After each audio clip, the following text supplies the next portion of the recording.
All right, here we go. Trigger warning, spoiler alert. You're going to be scarred by this one. Actually, you know what? I like this. You are experiencing the Tom Kelly Show. Here is the podcast that will have you wanting to ask for another. It is my friend, NPR star. I don't like the word mentor. Mentor doesn't work right for you, but old comedy friend, buddy. Person I have admired for, God, a longer period of time than both of us care to admit, Ophira Eisenberg. Tom, you're the best. I have been, and just let's own a few things here as I hit record on both ends just to cover my ass. Ophira and I have been, what's the right way to say this? I've seen Ophira a lot over the last 24 hours, but we have not actually had too much eye contact. We haven't talked. We talked for like 13 seconds. I just saw her killer one-woman show, and I don't know if killer is the right word, but it's an amazing experience. What's the name of the show again? It's called Leaving a Mark, a comedy about scars. A lot of words in that title, and you make fun of that in the beginning. That's the first thing you make fun of, which I love. And it's a powerful show, and it is a funny show, and you leave just happy enough and maybe a slightly better person. Yeah, slightly better, not a really better person. Good. Slightly better. Thank God. And so there you go. There's and it's funny too, if you guys follow the podcast, the last time I had Ophira on, I had a nervous breakdown, and I'm kind of in a similar mental space. I don't know if you remember that. I was in a bad spot when we talked, and you talked me off a cliff. I'm not on it right now, but I was on it last night. And then the other one is just because I've seen Ophira so much in the last 24 hours, I thought she was coming to the studio. So did I mean, I didn't know that I was coming to the studio. I did not write that out, and I don't think you would have said yes if you had to, because there's a lot of driving you're doing today. Yeah, well, I just would have been like, oh, let's figure this out. But it was very funny because I was just like, hey, are we doing this? And you're like, oh, you're outside my door? And I was like, oh, okay. Okay, this is going to be a bit of a problem. Okay, so the whole reason why I'm rushing doing a podcast with you is you have a show to sell. That is true. Yes, because I'm rearranging the lineup of shows that I'm releasing. I think you have a product that if you're in the New York, New Jersey, Connecticut area, Pennsylvania, pay the tolls. But if my friend is coming tonight from Bucks County, so Pennsylvania. There's people on the road. Okay, on the road right now. Check the traffic. So the fun part with them is the show is amazing, and it talks about your life. Where can we get the tickets quick so that way we get the plug? Oh yeah, so you can go to my website ophiraeisenberg.com, but it's at the Soho Playhouse, an off-Broadway theater in Soho, as it would turn out. And they have a website that works and stuff called the Soho Playhouse. And it runs till when? And when are you running? So it's 3 weekends. So this weekend, next weekend in February. So next weekend is going to be the 16th, 17th, and 18th, and then the following weekend. Okay. 23rd, 24th. So scars. Yours is a very. I'm trying to figure out how to interview you about this show without giving away the show. It's okay. I mean, I can give away a little bit of it to make it easier. So basically, when you say something like scars, I think most people honestly believe that I'm going to be talking about emotional scars. But you wouldn't know looking at me just walking down the street, but I have scars all over my body mostly from like medical experts, surgeons, but from different points in my life. And so they've definitely impacted my identity. They've definitely impacted how I walk through this world. A lot of people have said so many things to me throughout my life about my scars, whether they were trying to make me feel better, just curious, I was having sex with them. And so I bring all of these things together to talk about how we feel about really the flesh that we wear and walk around in this world. And it's funny because on the surface, and we have told this story before, you were the comedian on the fast track at one point, I thought. You were a comedian that comedians admired. And on top of that, you were beautiful. And I know being substantially younger than you on this one, and it's very important to get that out of the way. But I remember at one point being at a bar late at night and giving you a compliment or two. And then you just patted me on the head and said, "That's so cute." Like whatever it was. I don't know if I asked you out, like, let's make it. I asked you out and you patted me on the head is sure how it felt. But there you are, a woman who on the surface was the prettiest girl in the room, and there are things you're insecure about underneath your clothes and underneath, Yeah. your hair and stuff. It's got to be weird when, you're an NPR star, whatever, using that, but Sure. you're a comedian, you're this, you're that. Work. It's got to be weird when there are people, whether they are right or wrong, look at you and say, she's got everything. And on the inside, you're thinking scars. One thing I mean, I'm actually very flattered when you say something like that, but I do remember I was just starting stand up in Toronto, and I befriended this female stand up who was a bit older than me, but I really looked up to her, and I could tell like she sort of found me like this annoying little gnat of a new stand up, that was maybe a little too eager, and I think she thought that I was just some like kind of privileged chick, Yeah. and maybe she thought like, because I always loved having boyfriends, and it was a very big part of my personality, and just I loved being in relationships, and I think she just thought like, oh, this is who you are, and you are, I think there was no Instagram, but I think she thought I was one of those girls whose Instagram pictures is just all cheersing with her girlfriends. You know what I'm talking about? Yeah, you on the surface, and by the time you got to New York, you weren't cheersing with your girlfriends. You were more Uma Thurman. Right, because of the haircut. But you were like there was a Pulp Fiction alternative '90s cool girl vibe to you. Thanks, man. Yeah. There you go. There you go. There. Yeah. So, but I do remember at one point we just, I think I showed her some of my scars. I have a very big one on my torso that stands out. And she was basically like, oh, now, like really was like, oh, I just thought you were someone who had been through nothing. And I was like, when you've been through a lot in your life too, someone says it to you and you're a little bit like, oh, like you want to kill him. Like, you're just super mad. You're super mad. Like, how dare you make an assumption? So with scars in life, yeah, you need like one. What was interesting during the show. You're going to keep asking people about their scars during your show. I love doing the audience interaction. I do. It's a scar competition, Scar Wars, as we were joking about Scar Wars, where I ask people if they want to briefly tell me about their scar and in front of everybody, and then there's a prize. Yeah, and you almost wonder, like me. I mean, I've got an appendix scar. I have a little scar on my lip that for years I thought was the biggest thing ever and could have ruined my life. Maybe we'll hit that one at the end. Right? But do we need to point out our scars so we can bond with people? Well, I think they are. So this is the thing I like. So maybe you have a freckle that's kind of interesting on your skin. You're like, oh yeah, I don't know what that is. But nobody has a scar, even if it's quite small, that goes, I don't know. I don't know. I don't know how this happened. Like they could say, I don't know how this happened, but they're like, I was at a party. Like everybody feels so specific in terms of like they can tell such rich stories and moments from their life about any kind of scar that they have, and they do end up being like such a window into like their family, their upbringing, where they were, what they were about, tragedy, loss, a misadventure, mishaps. A lot of stuff happened to people just in like the schoolyard that no one dealt with. Like it's just interesting. I feel like it's such a point of storytelling. It's an entry point. So and what's interesting, because you sort of, without giving away plot points, I didn't remember one. I feel like after I've known you 20 years, and it's not until I saw this show that I felt like a bad friend for not knowing you as a friend for two of the truth bombs you drop in the middle of this show. And I'm not going to give away the truth bombs, but heavy shit. Right. I also remember one thing when you talk about the scar on your torso. I feel like I was drunk and you showed it at a bar once. Is that a possibility? Oh yeah, definitely. So where and that same scar is also the center of your powerful one-woman show.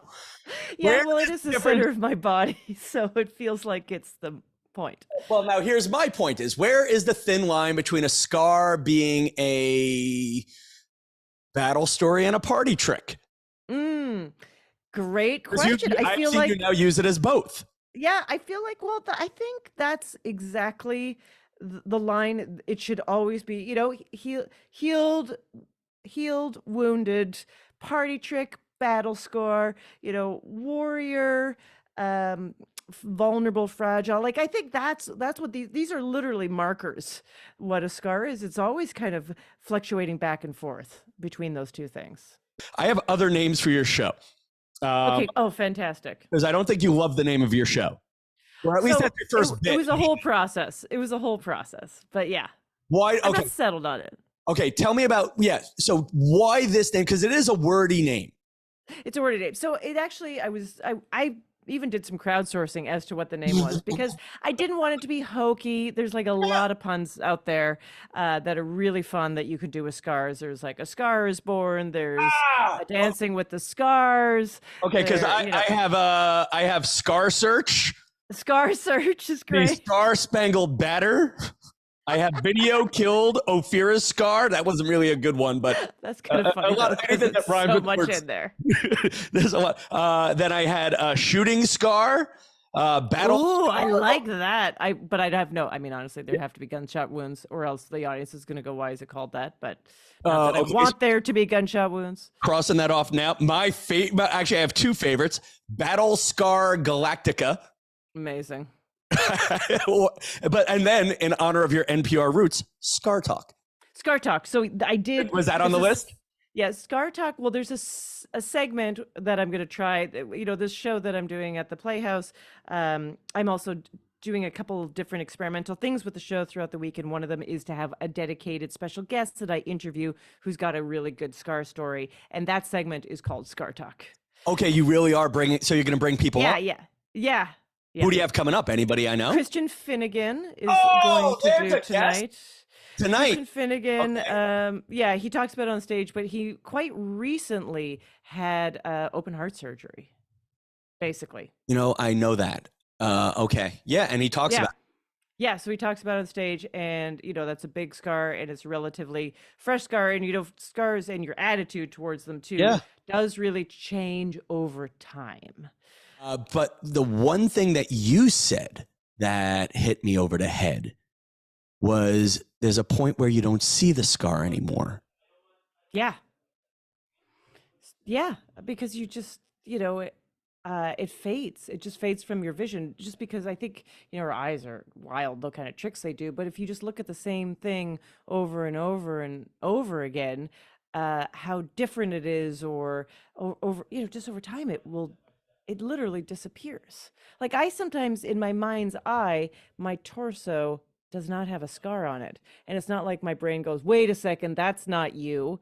Somehow my mind's eye often sees that. If I were like to picture myself, I don't know, wearing something somewhere, like I don't see it. And sometimes when I look in the mirror, I don't see it. And then I see it, I'm like, oh yeah, what? Wow, okay.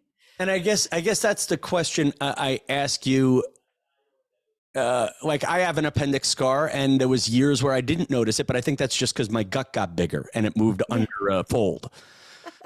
Well, whatever works. I think I noticed it again when I lost weight at a certain point. But do the scars become something you always see?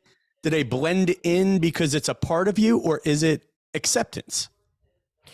I think it's always going back and forth with that. I don't think acceptance is a like an endpoint. I think acceptance is a process, and I think it changes. And sometimes I have acceptance over something, and then you could say backtrack if we're going to look at unaccept it. Sometimes, actually, this is a real question. Sometimes do you unaccept it?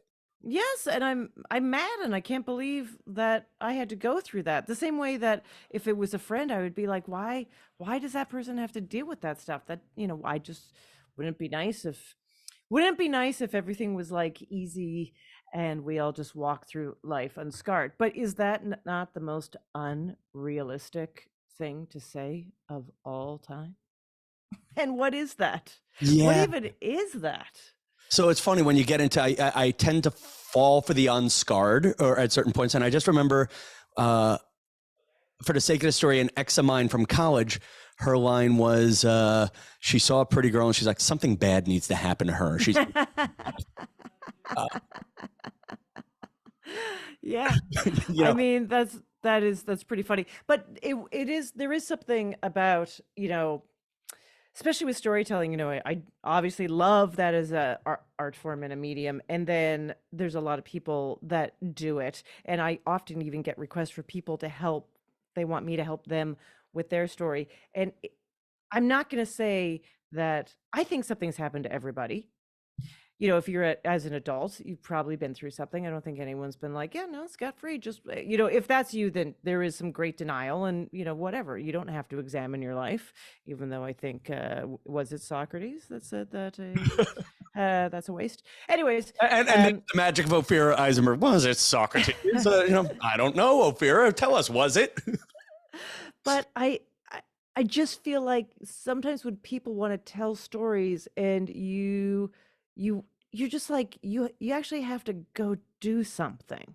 Like something has to happen to you in order for this story, not as a journal entry, to be something that you want to throw out into the world, I think for entertainment, let's say, or maybe even if it's a TED talk or whatever, but Yeah. like the value behind that is a struggle or a challenge or a scar or something that happened. Like that is what all of this is about.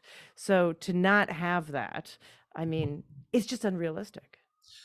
So, And I don't want to be around those people. I've said many times to my therapist, I only want to talk to people who've been through shit. And she will say, everybody has. And I'm like, yeah, I'll be the judge of that. yeah, Okay? I don't know. Line them up. I'm going to be out. I think there's some people who haven't or not enough.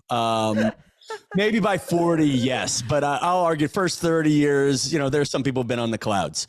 And I got to tell you, Tom, I started working on the show before the pandemic, and I had even put it up once at a little festival in New York for a one night, pretty much right before the pandemic. And it was a different feeling of the show than it is right now. But then the pandemic started, and I was like, oh my God, I'm never going to be able to talk about this again. Very important stories to my life. And I was like, well, I'll never be able to talk about it again because people will have no appetite for this after this collective struggle that we've been through. And I will just have to say, as we emerge to the other side, let's pretend that there's another side and we are at it. I feel like there is even more of a need for people to hear and talk about like some of the struggle and some of the darker stuff and kind of embrace it, because I think there is a lot of those feelings rolling around, and it's good to deal with it with comedy. I know time with you is short, but that's sort of like I'm in this point in my career where I can't decide. Like this podcast is half comedy and probably it's probably 1/4 comedy and now 3/4 TED Talk and confession. That's great. And it's hard to find an audience for it, because I feel like a lot of my audience is the broken, beaten, and the damned, and they don't share and they don't share on Instagram. Hilarious. Yeah, broken people don't share, or they share, but my, I guess why this show now, or I guess you just answered why this show now, but why, for a woman who's a brilliant stand-up, why so much storytelling? And then what is the goal with this show? Okay, so so the true goal with the show, honestly, and here's my vulnerable part. These are the most important stories of my life. And I was like, at one point, I want to tell them. I want to tell them because I know a lot of people have been through stuff. I know a lot of people walk around with their clothes on, concealing everything, whether it is scars on the outside or on the inside or anything else. And sometimes, you could even say, depending on just how you look, how you are perceived, like there's conversation happening about you before you even open your mouth. So I wanted to control that narrative, and I wanted to tell the story. And my story is incomplete a little bit because I make fun of it, that I'm not like, and then it all worked out and I accept it all. Hooray, closure. Like it's complicated. It's complicated. And that's what I find interesting and emotionally connective with other people. And I love storytelling because I love stand up. I love stand up. I love the immediacy of stand up. I love the placement of stand up, but there is something really great about having a place to tell these long form stories and working with an audience in this dialogue where you are shifting between laughing and feeling very emotional, maybe even something that makes you want to cry, like going through all different angles of emotion in the umbrella of a comedy show. I think that's really interesting. And I think you leave feeling when I go to a show like that, I leave feeling very satisfied. And okay. And I think this is the end of our conversation for now. I don't know if I'm accomplishing that, but that's the goal. Yes. So one, I'll give you had the inside track because you know me. So maybe we subtract half a star on the 5-star show because I'm biased. No, for real. I don't know.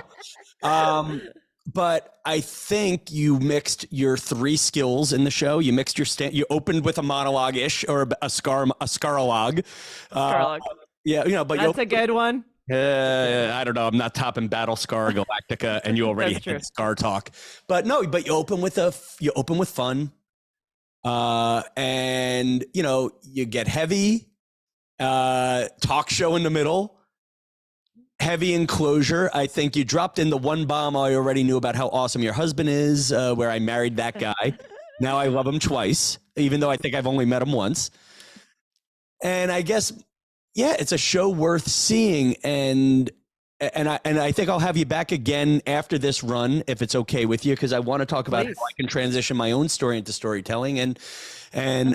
And yours is not just a story worth telling, it is a story worth hearing. So if you're in New York, go see, what's the long-winded name you're going to change? Here we go. It's called Leaving a Mark, a comedy about scars. At the Soho Playhouse, the next 2 weekends from the date this airs. And go. Tell Ophira you bought a ticket. Tell a friend about it if you know someone in New York. You're going to take a ride and you're going to feel good. Ophira's website, Ophira, what? I was just going to tell you, speaking of all names, there is a discount code if people want cheaper tickets. Oh, wow. And then suddenly we just went Home Shopping Network. What is the promo? And guess what? It is. And this has already been set. It is Scar Talk. Scar Talk is the discount code, everybody. And what's the discount? What do we get by using Scar Talk? I think it's 20%. 20%. And the tickets are already cheap. It's a fun spot to see a show. It's artsy without being too artsy. Actually, here's the right way to describe the theater in the neighborhood. I actually want to do a show in that room. It's great. It's artsy without feeling like you're going to get mugged. And there's a bar. So there you go, people. Use the promo code SCARTALK. Tell them Tom Kelly Show sent you. And listen, share this podcast with someone who's been scarred. Share someone, for gosh sake. Yeah, show love where love can be shown, people. Right? That's it, people. Share the podcast, show love, comment where you can comment. And until next time, good night, New York.